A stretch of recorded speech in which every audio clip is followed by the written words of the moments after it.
Sœurs et frères dans le Christ, bonjour et bienvenue à cette méditation en ce vendredi. L'évangile que nous écoutons aujourd'hui au chapitre 15 de Matthieu, du verset 1 au verset 13, est la version féminine du texte que nous avons écouté hier. La première question qu'on peut se poser est celle-ci en ce moment. Toi, moi, quelle est la situation dans laquelle nous nous trouvons? Prévoyant ou alors insouciant?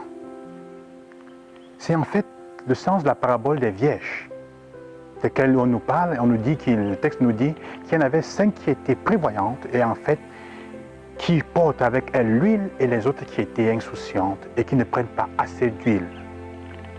D'abord, il faut noter certains éléments importants de cette parabole, c'est que le caractère du fait qu'elles sont 10 vierges avec un époux ne signifie pas qu'il faut changer la conception du mariage, mais qu'il faut se rendre compte que Dieu désormais établit une alliance avec chacun de nous personnellement le jour de ton baptême.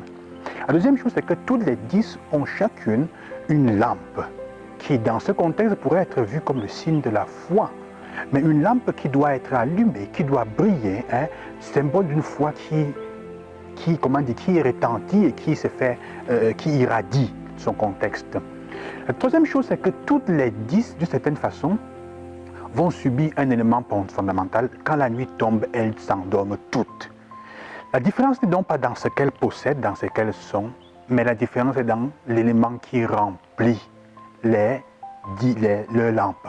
La différence est fondamentalement dans cet élément qui va remplir les lampes. Cela nous amène donc à réfléchir sur ce que cette parabole, ce sens veut nous dire aujourd'hui. Déjà, il faut se rendre compte que dans notre vie, nous sommes parfois prévoyants et parfois nous sommes insouciants. L'image de ces 10 vierges est aussi un peu l'image de notre cœur, bien que personnellement nous puissions être chacun parfois plus penché d'un côté que de l'autre. Mais c'est encore l'idée de la mort qui est présente. Le sommeil, en fait, dans la Bible, représente la mort. Et l'époux qui arrive, en fait, ressuscite ces dames, ces femmes, ces filles, pour qu'elles entrent dans le royaume, dans la salle du banquet avec lui. Mais on peut se poser la question cruciale, fondamentale, de savoir qu'est-ce qui est autant important comme l'huile qu'elles ne peuvent pas partager. C'est comme si les autres 5 manquent de charité. Mais en fait, c'est parce que ce qu'elles portent, ce qui allume, ce qui entretient la lampe ne peut pas être partagé. Écoute, c'est un peu donc comme si vous passez votre vie à manger n'importe quoi, à boire n'importe quoi, à ne pas avoir une hygiène de santé comme elle se doit. À un moment, vous tombez malade et ceux qui sont autour de vous, vous leur demandez, partagez avec moi votre santé, partagez avec moi votre patience, partagez avec moi votre attention aux besoins, à ce que vous avez. On va vous dire simplement, c'est impossible.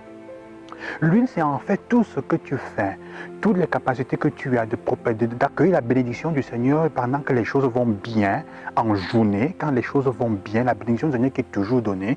Et c'est l'huile que tu prends pour te nourrir, pour faire le bien, pour soutenir tes choix de pardon et et d'accueil de l'autre, pour soutenir ta capacité d'être généreux. C'est en fait ça, cette huile-là, qui va te soutenir dans les moments difficiles. La nuit, c'est le moment le plus complexe, le moment des rêves profonds, c'est le moment où on ne contrôle rien, c'est le moment de la difficulté, où Dieu est présent quand même, parce que l'époux arrive pendant ce moment, il arrive dans le moment où tu es en difficulté, mais comme tu n'as pas eu assez de bénédictions, tu ne les as pas reçues pour pouvoir le voir et rester avec lui, là encore, on se perd et on va chercher l'huile ailleurs à ce moment, on pense la trouver, on se trouve les marchands ambulants de bénédiction.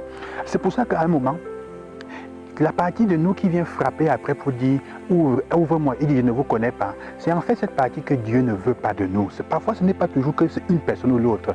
C'est que Dieu prend de nous et conserve pour nous ce qui est bien. Et la partie qui n'est pas bien et qui n'a pas eu le temps de chercher les bénédictions, il l'éloigne, il lui dit va loin de moi.